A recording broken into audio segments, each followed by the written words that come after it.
নমস্কার বন্ধুরা, আজকে আমি আরেকটি ওয়াটার কালার টিউটোরিয়াল ভিডিও নিয়ে আপনাদের সামনে উপস্থিত হয়েছি। আজকে আমি যে ড্রয়িংটা করছি সেইটা আমার একটা দিদির রিকোয়েস্টে আমি ড্রয়িংটা করছি। একজন দিদি আমাকে কমেন্ট করে জানিয়েছেন যে ওয়াটার কালারে একটা বার্ড যেন আমি অবশ্যই করে দেখাই, বা কি করে ওয়াটার কালারটা করব সেটা যেন অবশ্যই যেন আমি দেখাই। তো ওর জন্যে আজকে আমার ওয়াটার কালারে একটা পাখি আঁকছি। তাহলে ভিডিওটা দেখতে থাকুন। পাখিটা কি আপনারা বললেই এখন শেষ হয়ে যাবে, এই জন্য ভিডিওটা দেখুন, তাহলেই বুঝতে পারবেন। আর ড্রয়িংটা হওয়ার পর আমি কালার শুরু করব, এই জন্য ভিডিওটা মন দিয়ে দেখতে থাকুন, ঠিক আছে?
আমি ওয়াটার কালারটা শুরু করছি। প্রথমে গম্বুজ ইয়েলো নিচ্ছি, আর তার সঙ্গে নেবো আমি যে কালারটা রেডি ছিল আমার প্যালেটের মতো, ওই কালারটাই দিয়ে আমি করে দিচ্ছি, ঠিক আছে? তাই আমি বলে দিচ্ছি কী কী কালার ব্যবহার করেছি, আপনারা মন দিয়ে দেখবেন, তাহলেই বুঝতে পারবেন। আমি এখানে গম্বুজ ইয়েলো ইউজ করেছি, vermilion red, crimson lake, viridian green, sap green, ultimate blue, cobalt blue, একটু ব্রাউন শাইনা, এই কালারগুলো ইউজ করেছি। আবার আমি বলে দিচ্ছি আমি কী কী কালার ইউজ করেছি। Gamboge yellow, crimson red, vermilion red, একটু brown sienna, sap green, viridian green, ultimate blue, cobalt blue, এই কালারগুলো কিন্তু আমি এই পুরো কাজটাতে ব্যবহার করেছি। আর তুলি যেটা ব্যবহার করেছি, 10 নম্বর ব্রাশ আমি ব্যবহার করেছি, ঠিক আছে? রাউন্ড 10 নম্বর ব্রাশ, 6 নম্বর রাউন্ড ব্রাশ, 2 নম্বর রাউন্ড ব্রাশ, আর 0 রাউন্ড ব্রাশ, এই আর 6 নম্বর রাউন্ড ব্রাশ, এই ব্রাশগুলো কিন্তু আমি এই ছবিটা করতে ব্যবহার করেছি।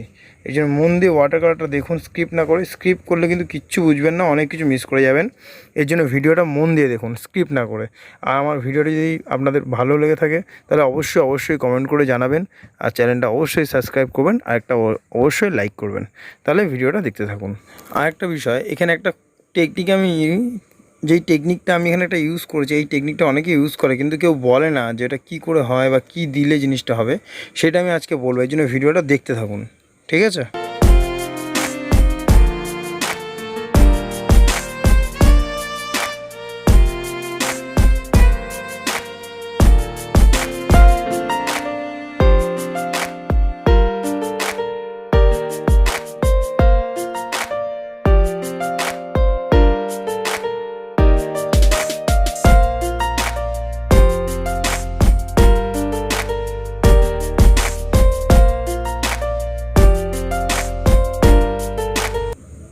এই যে আমি হাত দিয়ে দেখুন কিছু ছিটিয়ে ছিটিয়ে দিচ্ছি, সেগুলো কিন্তু নুন, মানে সল্ট। ঠিক আছে, দেখুন নুনটা দেওয়ার পরে এই এফেক্টটা কিন্তু চলে আসে এরকম করে। ঠিক আছে, তাহলে ভিডিওটা দেখতে থাকুন।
ভিডিওটা ধৈর্য সহকারে দেখার জন্য অসংখ্য ধন্যবাদ। চ্যানেলটা অবশ্যই সাবস্ক্রাইব করবেন আর কমেন্ট করে জানাবেন ভিডিওটি কেমন লাগলো। ধন্যবাদ।